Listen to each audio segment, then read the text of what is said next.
Teleamazonas presenta 24 horas con Liz Valarezo y Gabriela Galárraga.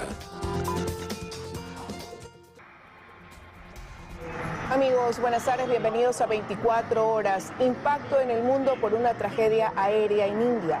Un avión con 242 pasajeros a bordo se estrelló poco después del despegue. Hola, Gaby. Liz, amigos, buenas tardes. Impresionantes imágenes. El avión de la compañía Air India despegó del aeropuerto de una ciudad al oeste de ese país y tenía como destino Londres. Se reportan más de 300 fallecidos por la caída de la aeronave en una zona poblada. Con ese tema iniciamos. Bienvenidos. Efectivamente, en India un avión con 242 personas a bordo se estrelló cerca del aeropuerto en una zona urbana. Las autoridades recuperaron el cuerpo de al menos 204 personas. Las salas de emergencias están colapsadas.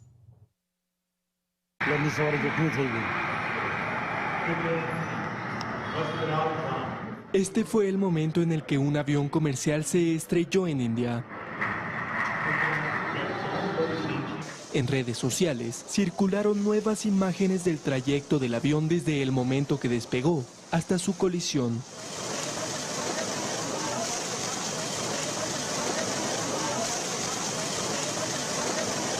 Una densa columna de humo negro se eleva sobre la ciudad de Ahmedabad, al oeste del país. La escena es caótica. El avión cayó en una zona habitada fuera del perímetro del aeropuerto. En medio de los escombros, se veían restos del avión esparcidos sobre la calle. Los cuerpos yacen dispersos, mientras los rescatistas los identifican entre las ruinas. Hemos perdido a mucha gente. Tengo entendido que también hay varios extranjeros. Recibirán actualizaciones de los departamentos pertinentes más adelante.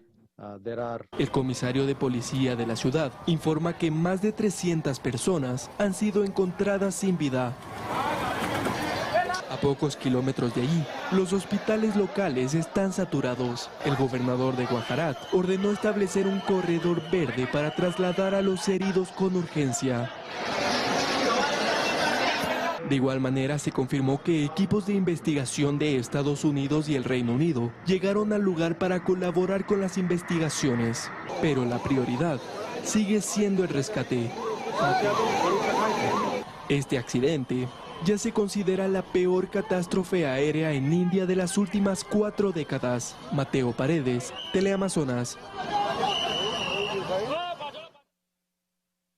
De las 242 personas que viajaban a bordo del avión estrellado, Ramesh, del Reino Unido, ocupaba el asiento 11A y es el único sobreviviente confirmado. Medios internacionales capturaron el momento en el que el herido sale del avión buscando a su hermano entre los escombros. El hombre de 48 años logró caminar tambaleante hacia una ambulancia, aturdido y con sangre en su ropa. Su testimonio será clave para entender lo ocurrido en este trágico accidente. En Estados Unidos, un vuelo de JetBlue procedente de Chicago tuvo un incidente tras aterrizar en el aeropuerto Logan de Boston. La aeronave rodó hacia una zona de césped, esto fuera de la pista. Afortunadamente no se reportaron heridos, los pasajeros descendieron del avión por escaleras y fueron llevados en autobuses a la terminal. Mientras tanto, la pista fue cerrada para permitir la evaluación del avión.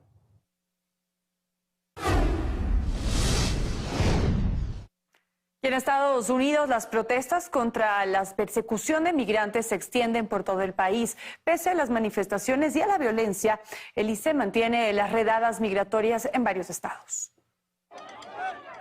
Las protestas no pierden fuerza en Estados Unidos y escenas como estas se repiten día tras día.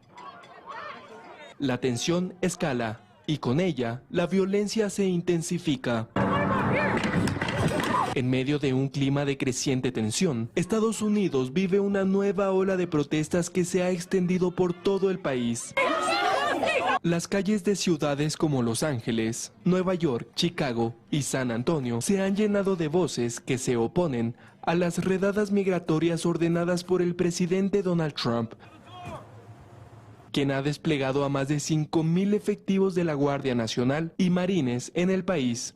Los Ángeles estuvo sano y salvo las últimas 2 noches. Nuestra gran Guardia Nacional, con un poco de ayuda, puso a la policía de Los Ángeles en condiciones de realizar su trabajo eficazmente.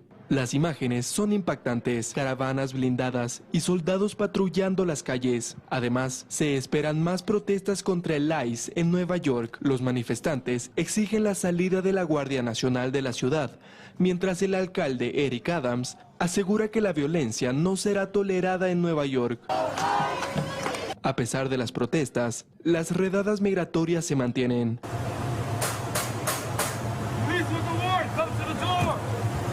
El Servicio de Control de Inmigración y Aduanas intensifica las capturas de personas indocumentadas en Estados Unidos.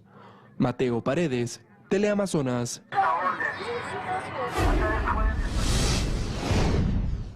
Y en Nueva York, migrantes están siendo notificados para que salgan voluntariamente de Estados Unidos y así evitar ser detenidos en redadas de deportación.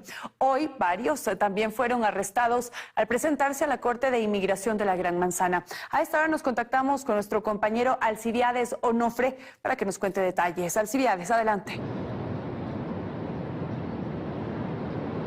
Buenas tardes. Aquí en la Corte Federal de Inmigración y sus alrededores en el Bajo Manhattan, muchos han entrado y otros no han vuelto a salir. Es donde ahora se concentra la atención de los migrantes solicitantes de asilo de varios países que llegaron a los Estados Unidos en los últimos años y que deben comparecer ante el juez por sus casos. También este ha sido el escenario de protestas en contra de las políticas del presidente de los Estados Unidos, Donald Trump.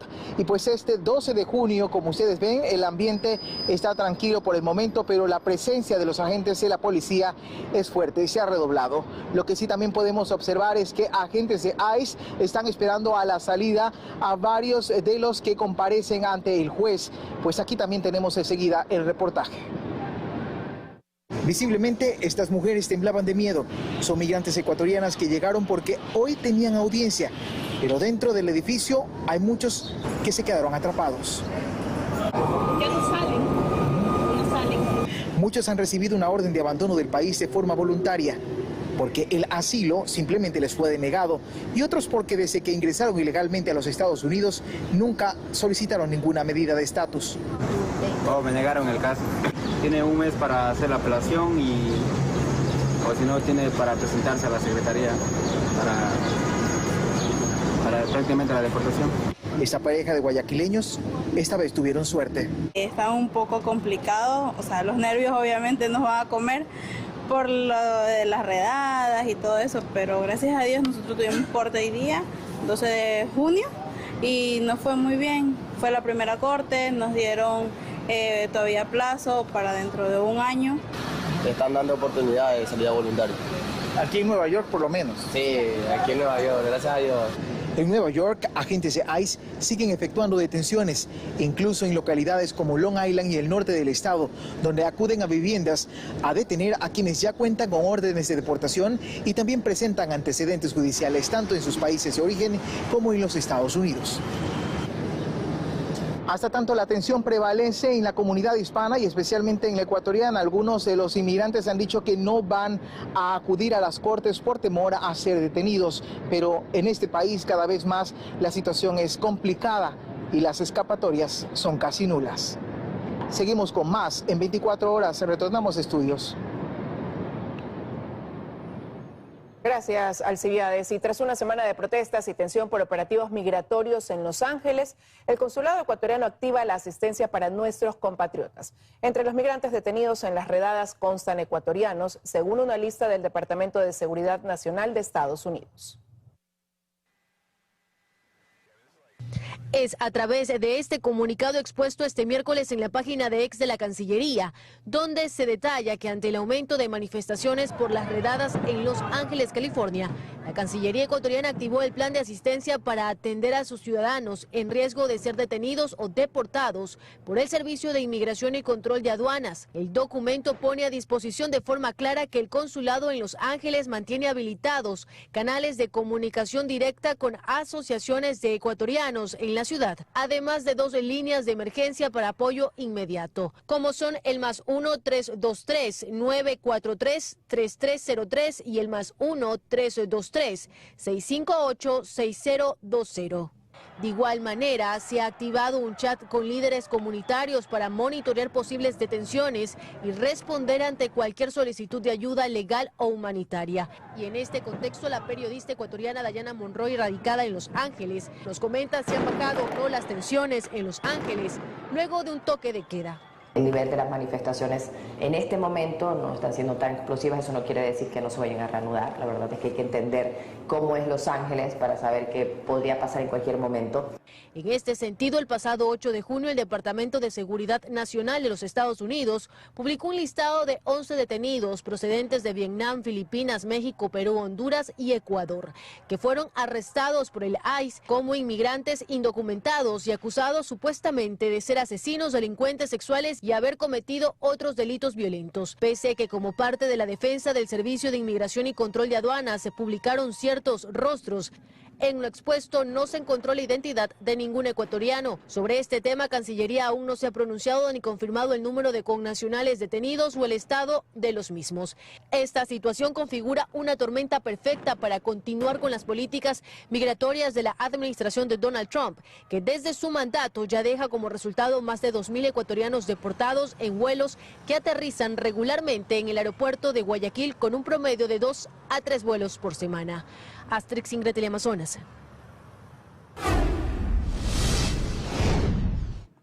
Dos intentos de fiscalizar al gobierno fueron bloqueados en la Asamblea con los votos de la bancada de ADN y su fracción aliada de Pachacutic. Además, el Pleno negó la intención del correísmo de investigar el caso Progen y de llevar a juicio político al ministro de Defensa, Giancarlo Lofredo. La nueva asamblea está por cumplir un mes en funciones y hasta ahora la fuerza de los votos le ha permitido al gobierno aprobar una primera ley económica urgente, una ley de inteligencia, reformar la constitución sobre bases militares extranjeras e incluso dar de baja la terna del legislativo para el Consejo de la Judicatura. Sin embargo, en ese escenario no ha habido espacio para la fiscalización, al menos así lo leen el resto de bancadas, pues el correísmo intentó cambiar el orden del día en la sesión del martes para que la Asamblea inicie una investigación a los contratos eléctricos con Progen, pero con 76 votos ADN y su fracción aliada de Pachacutic negaron la intención. Vemos que esa va a ser la práctica en lo que es, entre comillas, esta nueva Asamblea, porque no dan paso a procesos de fiscalización, en un acto nuevamente más claro y directo de impunidad. Es el bloque de la impunidad. Ya pasó también en la comisión de fiscalización. Un escenario similar se repitió en la comisión de fiscalización, donde con los votos de ADN y Pachacutic se archivó la solicitud de juicio político en contra del ministro de Defensa, Giancarlo Lofredo. ADN se defiende. Inés Alarcón dice que no darán paso a ninguna intención de interferir en el trabajo del gobierno. Mientras no hayan los elementos necesarios en el control político y se quiera seguir utilizando la fiscalización como un cheque en blanco para persecución política, por supuesto que no vamos a estar de acuerdo. Pero no que se siga utilizando para una tarima, para shows políticos y mucho menos para persecución de ministros, para golpear al gobierno. En el Partido Social Cristiano lamentan que en este periodo la Asamblea repita lo que tanto han criticado. La fiscalización es una de sus funciones y pasará a segundo plano, dice Alfredo Serrano. Obviamente la fuerza de los votos se están imponiendo aquí, no la fuerza de la razón y la fuerza de la Constitución y la ley. Se propuso algo tan elemental para una función como es la función fiscalizadora de la Asamblea. Fiscalizar algo que ha sido denunciado por los medios de comunicación y por el propio gobierno, el tema de los generadores de Progen.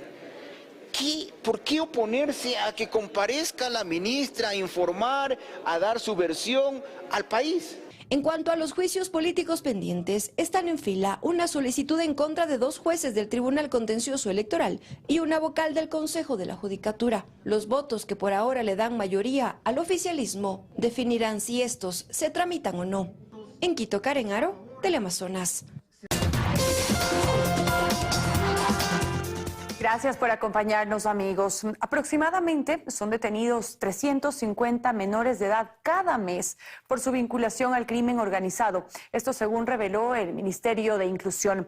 Orellana sería el nuevo epicentro del reclutamiento. Son cada vez más los menores de edad a los que se ve así, detenidos por la Policía Nacional por pertenecer a grupos de delincuencia organizada. El último, por ejemplo, fue alias Celcito, quien con apenas 16 años ya lideraba una estructura criminal en Esmeraldas. Según el Ministerio de Inclusión, entre enero y junio de este año, aproximadamente 1.500 niños y adolescentes fueron aprehendidos, mientras que la cifra del 2024, entre enero y octubre, fue de 3.000. Ponderado mensual, 350 han tenido un conflicto con la ley penal, cerca de 60.000 personas dentro de los grupos de delincuencia organizada, y nosotros creemos que cerca del 3% son adolescentes y niños. Junto al bloque de seguridad ya se han identificado zonas calientes en las que es prioritario intervenir, como Manabí, Guayas, Los Ríos, El Oro, y a las que ahora se suma Orellana, que sería el nuevo epicentro del reclutamiento. Incluso tú vas a encontrar en zonas en donde se está iniciando el tema de minería, no más bien a estas minerías. Tenemos un eje priorizado de cerca de 20.000 familias que estarían vulnerables a ser cooptados, que tienen niñas y adolescentes entre 8 y 18 años. Para estas familias, la prioridad será incluirlos en los servicios del Estado, y para quienes ya han cometido delitos, una vez que se cumplan sus condenas, se los integrará al sistema de educación. Y posteriormente puedan tener la posibilidad de insertarse a la sociedad a través de educación superior y también vías de emprendimiento, trabajo temporal y trabajo permanente. La reunión del comité para evitar el reclutamiento será la próxima semana, en la que se pondrá a consideración un financiamiento del Banco Interamericano de Desarrollo por $3,5 millones. Lucía Clavijo, Teleamazonas. Este miércoles, la ley de inteligencia fue publicada en el registro oficial y entró en vigencia sin ninguna observación por parte del presidente Noboa. La nueva ley autoriza a organismos de inteligencia a solicitar acceso a las telecomunicaciones, entre otros puntos controversiales. Sin observaciones, así fue publicada la Ley de Inteligencia en el registro oficial y entró en vigencia un día después de ser aprobada por la Asamblea Nacional. El objetivo es anticipar, evitar y neutralizar amenazas y riesgos que afecten la seguridad del Estado. Para muchos, sus artículos podrían ser mal utilizados como herramientas para el espionaje o persecución. Es una tragedia que esta ley haya pasado sin ningún comentario. Puedes tener dos escenarios, o un gobierno con una política para perseguir opositores, y por otra parte lo más grave sería que esta inteligencia sea cooptada por grupos criminales. Si bien es cierto, hay posiciones en contra, posiciones a favor, y eso lo tendrá que determinar la Corte Constitucional, de ser el caso de que haya demandas de inconstitucionalidad. De acuerdo a Inés Alarcón, presidenta de la Comisión de Seguridad y asambleísta oficialista, el Sistema Nacional de Inteligencia se diferenciará de anteriores organismos de inteligencia, como la SENAIN, que fue objeto de controversia por presuntas actividades de vigilancia y persecución por sus subsistemas. ¿Para qué? Para que se trabaje de manera articulada y podamos mapear o podamos seguirle el paso al crimen organizado. Ahora, mira, esto no es nuevo. En el año 2014 había también un gran sistema de inteligencia con muchos subsistemas, y actualmente se ha vuelto un poco lo mismo, porque al haber tan pocos controles, realmente el sistema se vuelve permeable a abusos. Por ejemplo, el artículo 42 indica que sin necesidad de orden judicial se podrán utilizar mecanismos de inteligencia para obtener información. Y el artículo 51 señala que las operadoras de telecomunicaciones deben proporcionar información a las entidades de inteligencia del Estado, lo que causa preocupación por quién podría ordenar la entrega de ellos. ¿Cuántos millones de dólares pudiéramos ahorrarnos si tuviéramos la información en contra de los atentados que va a sufrir nuestro país?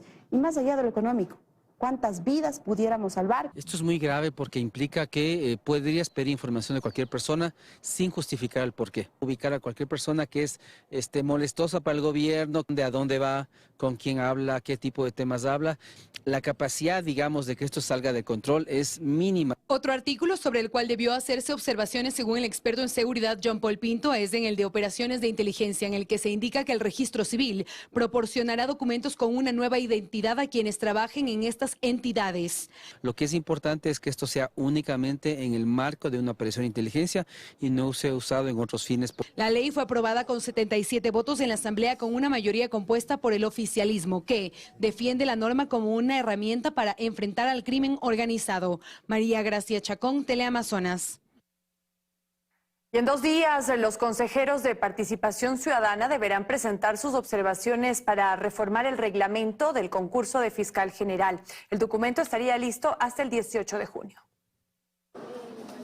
El Consejo de Participación Ciudadana reformará nuevamente el reglamento para el concurso de fiscal general del Estado. Así lo decidió este miércoles con 6 votos a favor y 1 abstención. Siempre reiteramos que el documento era perfectible, nunca lo escribimos en piedra. Además que existe otra configuración del Pleno del Consejo de Participación Ciudadana. Nosotros queremos una autoridad académica, una autoridad que se aprueba. En 48 horas, es decir, hasta este viernes, los consejeros deberán presentar sus propuestas al presidente para que en un plazo de 24 horas convoque a una mesa técnica. Hasta el día 16 de junio, que es un plazo adicional que se dio a la Coordinación Jurídica para sistematizar estas observaciones, para que el día miércoles de la próxima semana, 18 de junio, esto esté presentándose. Entre las observaciones están, por ejemplo, modificar las calificaciones de méritos y eliminar la prohibición de que los abogados que hayan defendido a personas vinculadas a estructuras criminales u otros 32 delitos no puedan participar. Se estaría afectando el principio de inocencia. ¿Dónde incumpliría el abogado que ejerce esa defensa si es que hubiera actos de corrupción? Si se mantiene ese artículo, esto daría cabida a acciones de protección. La diferencia que existe entre un PhD y un máster dentro del mismo reglamento no es lo suficientemente concordante. El que se puntúe a cada servidor público por puesto ocupado con 2 puntos, mientras que un docente de Derecho Penal de un posgrado apenas se le da un 0.5 por esa condición. Para el presidente de la Federación de Abogados del Ecuador, Paulo Caña, la probidad de los candidatos se podría identificar bajo 3 parámetros. Económica o patrimonial, probidad profesional y probidad política. Si yo voy a postular para el cargo de fiscal general, yo autorizo para que revise mis cuentas. Debo justificar de que no soy afiliado a ningún partido político. Yo postulante, no me dedico a defensas de delitos de narcotráfico, lavado de activos, constantemente. Una vez aprobado el reglamento, se hará la convocatoria para elegir a los comisionados y se estima que el nuevo fiscal esté designado hasta febrero de 2026. Lucía Clavijo, Teleamazonas. La ex fiscal general del Estado, Diana Salazar, sostiene que un enfoque judicial y militar reactivo no basta para desmantelar a las redes del crimen organizado en Ecuador. Sus comentarios fueron publicados en una columna del medio The Economist a la que fue invitada. Es el primer pronunciamiento de Diana Salazar tras dejar la Fiscalía General del Estado. Lo ha hecho en una columna del medio The Economist al que fue invitada a escribir. Se titula "La ola de criminalidad en Ecuador exige una respuesta más sofisticada". Salazar describe un país que dejó de ser de paso para convertirse en un punto estratégico para el crimen organizado transnacional y que en el transcurso de los años este ha ido infiltrándose en la sociedad, corrompiendo la administración de justicia, las agencias de seguridad y altos funcionarios electos y contaminando sectores de la economía, incluyendo los sectores exportadores. De hecho, casos de alto nivel, los más importantes conocidos como Metástasis, Purga y Plaga, revelaron fuertes vínculos entre grupos criminales y políticos, periodistas, abogados, funcionarios judiciales e incluso exlegisladores. Dijo que como se trata de un problema que traspasa fronteras, su trabajo fue también el de intensificar los mecanismos de asistencia internacional con Estados Unidos, Reino Unido y Canadá, a través de las llamadas asistencias legales mutuas. Instrumentos como este se volvieron cruciales. Facilitaron el lanzamiento de operaciones conjuntas contra grupos criminales, a veces con procedimientos judiciales paralelos en varios países. En resumen, comprendimos que un enfoque nacional contra la delincuencia transnacional no tenía ninguna posibilidad y respondimos en consecuencia. Sostuvo que aún queda mucho por hacer en la Fiscalía, que el Estado debe garantizar la protección de sus agentes y que un enfoque judicial y militar reactivo no basta para abordar un problema de esta magnitud, pues los traficantes llevan años tejiendo redes en la sociedad, cooptando a políticos, funcionarios y empresarios, desarrollando métodos más sofisticados para blanquear activos y manipulando las leyes a su favor. Se necesita entonces, aseguró, una respuesta igual de contundente. Carlos Acoto, Teleamazonas.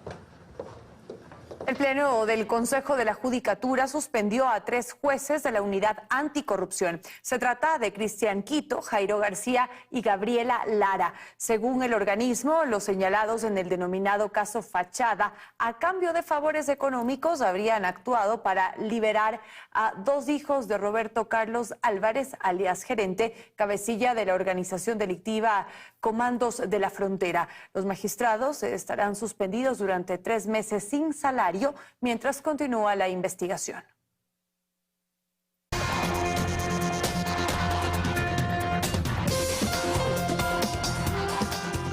Gracias por seguir con nosotros. El Ecuador deberá cumplir con una serie de reformas a nivel tributario para garantizar los próximos desembolsos del FMI. El país ha solicitado 1.000 millones adicionales al crédito ya pactado. A pesar de que la decisión definitiva está en manos de la directiva del Fondo Monetario Internacional, tras haber alcanzado un acuerdo a nivel técnico en la segunda revisión del programa crediticio de 4.000 millones, el Ecuador ha apostado por aumentar la cuantía en 1.000 millones más. Una ampliación que tiene como objetivo reforzar el apoyo financiero al país por consolidar la estabilidad económica y el desarrollo inclusivo. El directorio del fondo primero tiene que conocer el informe del staff. Esto seguramente ya se lo presentó y entiendo que esto toma unos 15 días, 3 semanas. Según recoge un comunicado de prensa del Fondo Monetario Internacional, el Ecuador se comprometió a llevar a cabo reformas políticas decisivas para fortalecer las posiciones fiscales y externas. De acuerdo al director de la Corporación de Estudio para el Desarrollo Cordes, José Hidalgo, ya se han dado algunos pasos en materia fiscal, como la eliminación del subsidio del diésel a las grandes saturneras o el incremento de las tarifas eléctricas a ciertas empresas, pero aún se requieren algunos ajustes más. Puede ser una reforma tributaria, revisar lo que se conoce como gasto tributario, es decir, los beneficios que se otorgan a ciertas empresas, una reforma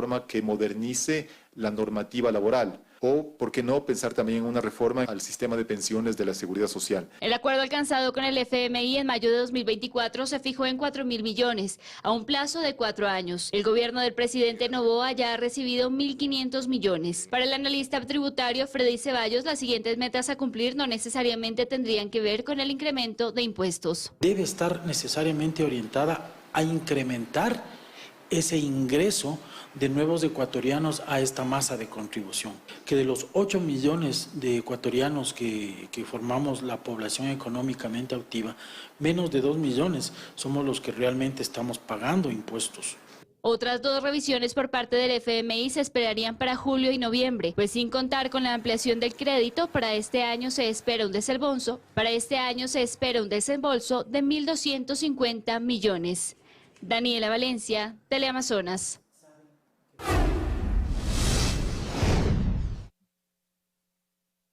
El presidente Daniel Noboa se reúne en Guayaquil con varios de sus ministros de Estado. Nuestra compañera Erika Vera sigue la actividad y tiene los detalles. Hola, Erika. Así es, buenas tardes. El presidente de la República se encuentra en Guayaquil liderando la reunión ministerial, la misma que se da a puerta cerrada. Entre los ministros que están participando de este gabinete está Giancarlos Lofredo, ministro de Defensa, José de la Gasca, ministro de Gobierno, John Reinberg, ministro del Interior, incluso la ministra de Educación, Alegría Crespo.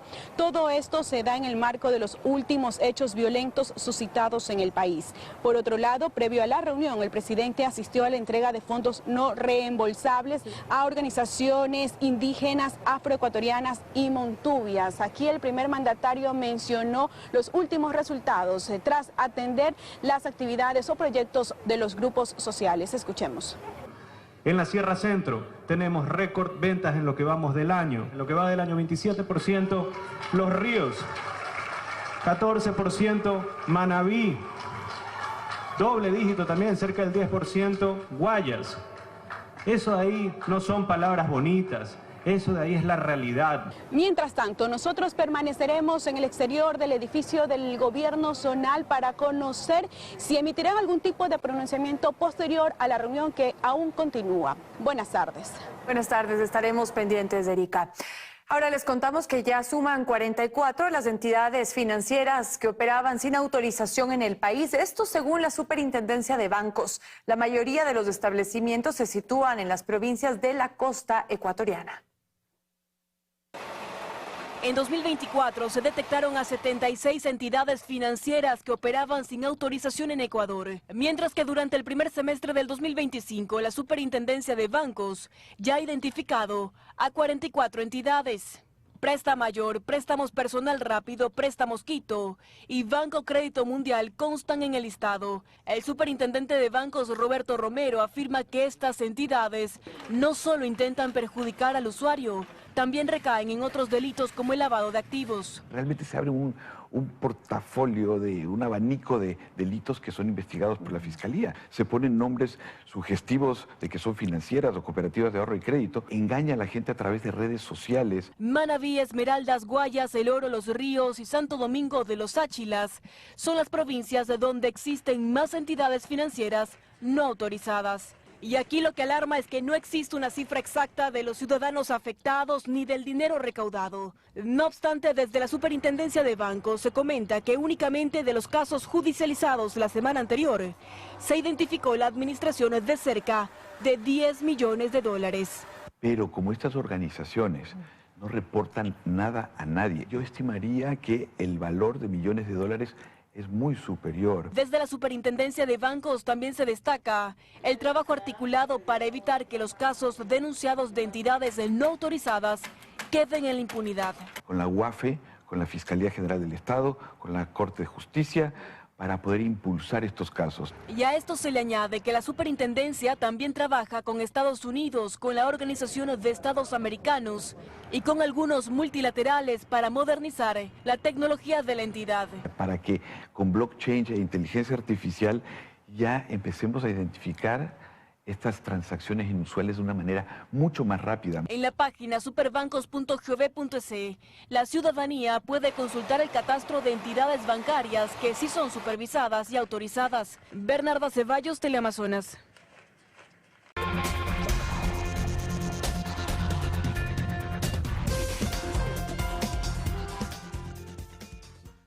Hoy la música ecuatoriana está de luto. Eduardo Miño, del dúo musical Miño Naranjo, falleció a los 88 años de edad debido a un infarto. El artista ambateño nació el 17 de diciembre de 1937. Fue hijo de Ernesto Miño, político de izquierda ambateño y creador de la Fiesta de la Fruta y de las Flores. Junto a su hermano Danilo Naranjo interpretaron temas como El Aguacate, Tú y Yo, entre otros, logrando importantes reconocimientos en escenarios nacionales e internacionales. Paz en su tumba.